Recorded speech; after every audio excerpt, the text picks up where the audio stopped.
آپ صلی اللہ علیہ وسلم نے فرمایا فلاں گناہ بھی ہو سکتا ہے، فلاں بھی ہو سکتا ہے، فلاں بھی ہو سکتا ہے، پاسبل ہے، لیکن مسلمان جھوٹ. جب صحابی نے پوچھا اچھا جھوٹ بھی بول سکتا ہے، ان کا خیال تھا جب اتنے بڑے بڑے گناہ ممکن ہیں کہ فلاں بھی ہو جائے فلاں بھی ہو جائے، اتنے بڑے بڑے جرائم بھی ہو سکتے ہیں، تو جھوٹ تو اتنی بڑی چیز نہیں ہے. بسم اللہ الرحمن الرحیم. شروع اللہ کے نام سے جو بڑا مہربان نہایت رحم کرنے والا ہے. محترم معزز ناظرین، السلام علیکم ورحمۃ اللہ وبرکاتہ.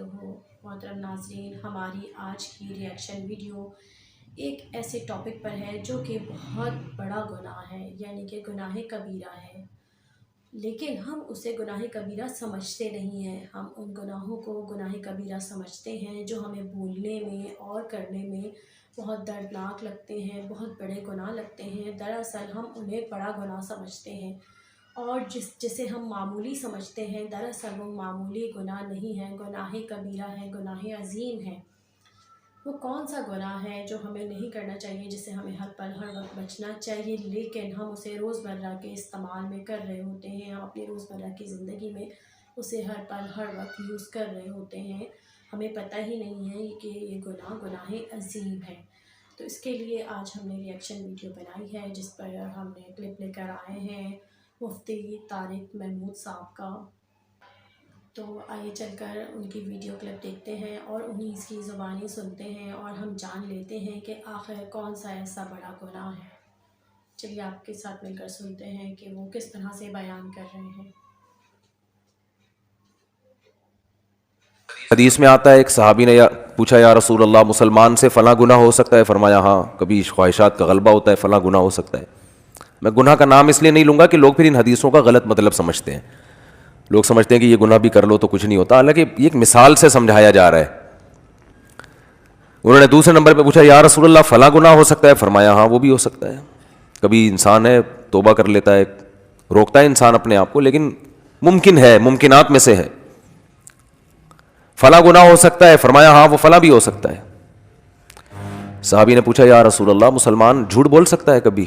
فرمایا نہیں، یہ نہیں ہو سکتا. آپ صلی اللہ علیہ وسلم نے فرمایا فلاں گناہ بھی ہو سکتا ہے، فلاں بھی ہو سکتا ہے، فلاں بھی ہو سکتا ہے، پاسبل ہے، لیکن مسلمان جھوٹ. جب صحابی نے پوچھا اچھا جھوٹ بھی بول سکتا ہے، ان کا خیال تھا جب اتنے بڑے بڑے گناہ ممکن ہیں کہ فلاں بھی ہو جائے فلاں بھی ہو جائے، اتنے بڑے بڑے جرائم بھی ہو سکتے ہیں، تو جھوٹ تو اتنی بڑی چیز نہیں ہے. چوتھے نمبر پہ صحابی نے پوچھا جھوٹ بول سکتا ہے؟ فرمایا نہ، یہ نہیں ہو سکتا. جھوٹ بول دے، وہ غلط بیانی کر دے، یہ کیسے ہو سکتا ہے؟ تو اصل میں وہ جو پچھلے 3 گناہوں کا تذکرہ کیا نا، وہ اس لیے نہیں کہ وہ گناہ چھوٹے ہیں یا وہ کر لینے چاہیے، وہ چوتھے گناہ کو بتانے کے لیے کہ یہ ان سے بڑھ کر ہے. تو سب سے بڑا جرم ہے جھوٹ بولنا، یہ بتانا چاہ رہے تھے آپ صلی اللہ علیہ وسلم. کہ زنا سے بھی بڑھ کر ہے، چوری سے بھی بڑھ کر ہے، اتنا بڑا جرم ہے یہ. لیکن عجیب بات ہے، کافر زنا کرتے ہیں، چوریوں کا ریشو بھی ان کے یہاں بہت ہے. اگر تھوڑا سا قانون کا ہاتھ ہلکا ہو جائے نا تو چوریاں بھی ہوتی ہیں. لیکن لوگ کہتے ہیں کہ جھوٹ نہیں بولتے ہیں. اور ہمارے ہاں سارا دن کیا کرتے ہیں؟ میں لوگ اس لیے کہ بتا رہا ہوں کہ بہت سی چیزیں ہم لوگوں سے سن کے آگے بتاتے ہیں، لیکن پھر وہ غلط ثابت ہوتی ہیں. کسی بھی قوم کے بارے میں تبصرہ کرنے کے لیے ضروری ہے کہ جب تک انسان اس قوم کے گھروں میں جا کے نہ رہے نا. بعض لوگ کسی معاملے میں ایک نمبر ہوتے ہیں کیونکہ ان کا کلچر بن چکا ہوتا ہے، ان کے ہاں قانون ایسا ہوتا ہے، لیکن جب آپ کسی قوم کے ساتھ گھروں میں جا کے رہتے ہو تو پتہ چلتا ہے کہ یہ جھوٹ بولتے ہیں کہ نہیں بولتے. تو وہ ایسے نہیں پتہ چل جاتا. بعض دفعہ کاروبار میں انسان ایک نمبری اس لیے بھی کرتا ہے کہ میرا کاروبار چلے. وہ اس لیے نہیں کر رہا ہوتا کہ میں بہت نیک ہوں، میں جھوٹ نہیں بولوں گا. وہ اس لیے کہ اس کو پتا ہوشیار ہوتا ہے، وہ وقتی نفع کو نہیں دیکھتا. کہتا ہے یار ابھی سچ بول کے تھوڑا پروفٹ آئے گا، لیکن جب کسٹمر کو یقین ہو جائے گا کہ میں سچا ہوں تو سارا پروفٹ مجھے ہی دے گا. یہ تو عین ممکن ہے گورے اس لیے سچ بولتے ہو کہ ان کو بزنس کرنا آتا ہے، اور ہمارے یہاں بزنس کرنا لوگوں کو نہیں آتا. وہ کہہ رہے ٹوپی کرا کے ابھی جتنا نچوڑ سکتے ہو نچوڑ لو، پھر بات کی اللہ توکل، کل اللہ کھلائے گا. تو یہ غلط موقع پہ توکل ہو رہا ہے. لیکن فرض کر لیتے ہیں، ایک صاحب نے مجھے بتایا، کہتے ہیں گورے جھوٹ نہیں بولتے کسٹمر سے، بیوی سے بولتے ہیں، اور بہت زیادہ بولتے ہیں. 10 گرل فرینڈ رکھی ہوں گی، لیکن بیوی کو یہی بولا ہوگا میری کوئی گرل فرینڈ نہیں ہے. سارے نہیں. ہر طرح کے لوگ ہر دور میں ہوتے ہیں. صحابہ کے دور میں بھی جب وہ کفر میں تھے تو کافر ہونے کے باوجود ان کے ہاں جھوٹ کو بہت برا سمجھا جاتا تھا. حضرت ابو سفیان رضی اللہ تعالیٰ عنہ نے جب بادشاہ کے سامنے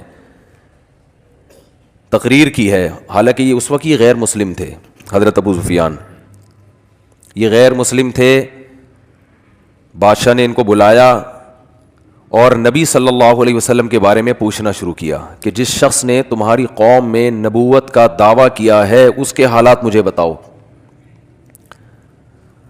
اب آپ بتائیے کہ جو سوال وہ پوچھ رہا ہے, حضرت ابو سفیان تھے اس وقت اسلام کے بہت بڑے دشمن, جنگیں ہو رہی تھیں, تو ایسے موقع پہ درست بات کرنا کس قدر مشکل کام ہے بادشاہ کے سامنے. تو حضرت ابو سفیان جب اسلام لائے نا تو خود اپنا بیان دیا, انہوں نے حدیث سنائی کہ بادشاہ نے جو مجھ سے سوالات پوچھے تھے کہ کیا محمد صلی اللہ علیہ وسلم نے 40 سال کے دوران کبھی تم نے ان کا کوئی جھوٹ پکڑا؟ ابو سفیان نے کہا کہ ہم نے کبھی جھوٹ بولتے ہوئے ہم نے نہیں دیکھا. تو ہرقل نے کہا کہ ایک آدمی نے زندگی میں کبھی جھوٹ نہ بولا ہو اور ایک دم بولنے پر آیا تو اتنا بڑا جھوٹ کہ میں خدا کا نبی ہوں, یہ کیسے ہو سکتا ہے؟ دیکھو جو جھوٹ بولتا ہے نا وہ ایک دم سے نہیں بولتا. اس کی مثال ہے جو ڈاکو ہوتے ہیں, ایک ڈاکو نے کروڑوں روپے بینک سے لوٹے, 10 آدمی اس کے ساتھ اور 10 بندوں کو مار دیا اور یہ کیا اور وہ کیا, لوٹ کے چلا گیا, پکڑا گیا تو کہہ رہا ہے میں نے تو آج تک کسی مسجد سے چپل بھی نہیں چورائی, یہ پہلی دفعہ ہوا ہے. تو مان لو گے؟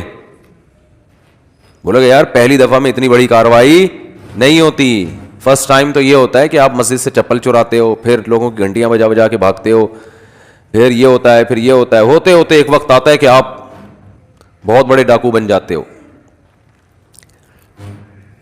تو ابو سفیان رضی اللہ عنہ بادشاہ کے سامنے کیا کہہ رہے ہیں؟ سچ. بادشاہ نے پوچھا کہ انہوں نے ان سے جب تمہاری جنگیں ہوئی ہیں تو کبھی ایگریمنٹ کی خلاف ورزی کی ہے؟ انہوں نے معاہدہ توڑا ہے, جنگ کا معاہدہ؟ ابو سفیان کہتے ہیں میں نے کہا نہیں, کبھی بھی معاہدہ نہیں توڑا. ہاں ابھی ہمارے اور ان کے درمیان ایک معاہدہ چل رہا ہے, اس کا مجھے نہیں پتا. یعنی ان کو ایک تھوڑا سا موقع مل گیا کہ ابھی آزمائش باقی ہے. تو حضرت ابو سفیان فرماتے ہیں کہ جب مجھ سے بادشاہ یہ سوال پوچھ رہا تھا میرا دل چاہتا تھا کہ میں جھوٹ بولوں, میرا دل چاہتا تھا کہ میں بولو نا بھائی جھوٹ بولوں, لیکن مجھے خوف تھا کہ اگر میں نے جھوٹ بولا تو میری قوم کے لوگ جو میرے ساتھ تھے وہ بولیں گے عرب کا سردار ہو کے جھوٹ بولتا ہے, زبان خراب ہو جائے گی, اپنی قوم کا اعتماد ختم ہو جائے گا. گویا کہ میں اکیلا ہوتا تو شاید جھوٹ بول دیتا, بظاہر یہ مطلب نکلتا ہے, لیکن مجھے قوم کو جواب دینا ہوگا کہ قوم کہیں گے یار ہم نے آپ کو سردار بنایا ہوا ہے اور آپ ادھر آ کے کیا کر رہے ہو, جھوٹ بول رہے ہو. دیکھو یہ وہ قوم تھی جس میں اللہ نے پیغمبر کو بھیجا ہے, اسی قوم کو صحیح کیا اللہ نے. حضرت ابو سفیان بھی مسلمان ہوئے اور اسلام سے اتنی دشمنی تھی ان کو, اسلام لانے سے پہلے اتنا نقصان پہنچایا, مگر اسلام لاتے ہی نبی نے ایسا پروٹوکول دیا حضرت ابو سفیان کو کہ جو ابو سفیان کے گھر میں داخل ہو گیا اس کو پناہ ہے. کیوں؟ اندر سے ٹھیک ہیں. کیا کہہ رہے ہیں یار, بہت مشکل ہو گیا آج کل باتوں کو سمجھانا. اندر سے کیا ہے؟ ٹھیک ہے, ان کو پتہ ہے, سچ کو صحیح سمجھتے ہیں, منافقت نہیں ہے. اگر دشمن ہے اسلام کے تو کھل کے دشمن, دوست ہیں تو کھل کے دوست ہیں, 2 نمبری نہیں ہے. اللہ نے حضرت موسیٰ کو بنی اسرائیل میں بھیجا کیونکہ حضرت موسیٰ آخری نبی نہیں تھے. بنی اسرائیل پہ کتنی محنت کی, مگر کیا ہے ان کا رویہ 2 نمبری والا, جہاں مفاد نظر آتے وہاں چلے جاتے. جس قوم کی زبان ایک نہ ہو, جس قوم کے معاہدے ایک نہ ہو, معاہدے توڑتی ہو, اس قوم میں اللہ آخری نبی کو نہیں بھیج سکتے تھے کہ بھئی اس قوم کو تو میں نے قائد بنانا ہے. 2 نمبر قوم جو جھوٹ بولتی ہو, جو بات بات پہ پیندرا بدلتی ہو, اس کو تھوڑی قیادت ملے گی. تو نبی صلی اللہ حضرت ابو سفیان رضی اللہ تعالیٰ عنہ فرماتے ہیں کہ مجھے ڈر تھا کہ میں اگر, مجھے یہ جملہ اتنا اچھا لگتا ہے نا, بار بار دہرانے میں مزہ آتا ہے, کہ میں نے اگر جھوٹ بولا, وہ کتنی باتیں نبی کے بارے میں پوچھے جا رہے ہیں. اس نے کہا کہ ان کی باپ دادا میں کوئی بادشاہ گزرا ہے؟ کہا نہیں. اس نے کہا اگر بادشاہ گزرا ہوتا تو میرے ذہن میں آتا کہ اولاد کو بھی سیاست کا شوق ہوتا ہے نا. ابا وزیر اعظم گزرے, صدر گزرے, تو بیٹے کا بھی دل چاہتا ہے یار کچھ کرسی ہمارے پاس بھی ہے. تو ان کے تو صدیوں تک کوئی بادشاہ گزرا ہی نہیں ہے, تو ایک دم سے ان کو کیسے خیال آ گیا؟ کہا اچھا جو جنگیں ہوتی ہیں ان میں فتح کس کو ہوتی ہے؟ کہا کبھی ان کو کبھی ہمیں, دونوں طرف معاملہ چلتا ہے. تو ایک ایک چیز کا جواب کیا دے رہے ہیں؟ صحیح, کیونکہ کافر ہیں لیکن ڈر ہے کہ میری سرداری چلی جائے گی. لوگ بولیں گے قریشی ہاشمی ہو کے, ہمارا سردار ہو کے, دشمنی اپنی جگہ ہے لیکن جھوٹ تو نہ بولو. تو قرآن نے اہل ایمان کی صفت بیان کی ہے, اور نبی صلی اللہ علیہ وسلم نے فرمایا فلاں گناہ بھی ہو سکتا ہے, فلاں بھی ہو سکتا ہے, لیکن مسلمان جھوٹ نہیں بول سکتا, جھوٹ نہیں بول سکتا. جی جناب, اس ویڈیو سے ہمیں کیا پتہ چلتا ہے کہ ابو سفیان اس وقت کفر کی حالت میں ہیں اور کافر ہیں, لیکن جھوٹ بولنے سے گھبرا رہے ہیں. یعنی کہ انہیں مذہب کی اس وقت ضرورت نہیں تھی, اس وقت وہ مذہب کی لاج نہیں رکھ رہے تھے, اس وقت وہ صرف اپنی سرداری کی اور قوم کو کیا جواب دیں گے اس بات کی انہوں نے لاج رکھی, اور جھوٹ سے انہوں نے پرہیز کیا. اور ہم نہ اپنے مسلمان ہونے کی لاج رکھتے ہیں اور نہ ہم کسی کو جواب دہ ہونے کا لاج رکھتے ہیں کہ بعد میں جو ہوگا دیکھا جائے گا, ابھی تو جھوٹ بول کے اپنا وقت گزار لیں. لیکن در حقیقت ایسا نہیں ہونا چاہیے, ہمیں جھوٹ سے ہر قدم بچنا چاہیے.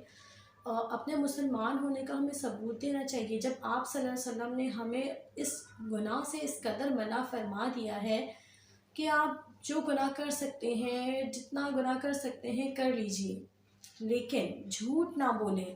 خاص طور پہ انہوں نے جھوٹ کی ہمیں تنقید کی ہے. ہم مسلمانوں کے لیے, اسپیشلی ہم مسلمانوں کے لیے کہا گیا ہے کہ کم از کم آپ جھوٹ نہ بولیں. صرف ایک گناہ سے ہمیں اسپیشلی بہت زیادہ روکا گیا, باقی تو ہمیں اور گناہوں سے بھی روکا گیا ہے, لیکن اسپیشل خاص طور پہ ہمیں کہا گیا ہے کہ جھوٹ نہ بولیں. اور ہم وہ گناہ ایسا ہے کہ ہم ایک بار تو کیا کئی بار کر رہے ہیں, ہر روز کر رہے ہیں, ہر گھنٹہ ہر منٹ کر رہے ہیں, ہر دن کر رہے ہیں. جس گناہ سے آپ صلی اللہ علیہ وسلم نے ہمیں منع فرمایا ہے اس گناہ کو ہم دن میں کئی بار ریپیٹ کر لیتے ہیں.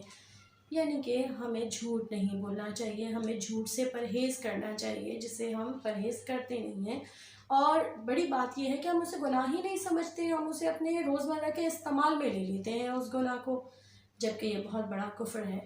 اللہ پاک سے دعا ہے کہ اللہ پاک ہمیں خاص طور پہ اس بڑے گناہ سے بچنے کی توفیق عطا فرمائے, اور گناہ سے بھی ہمیں بچنا چاہیے.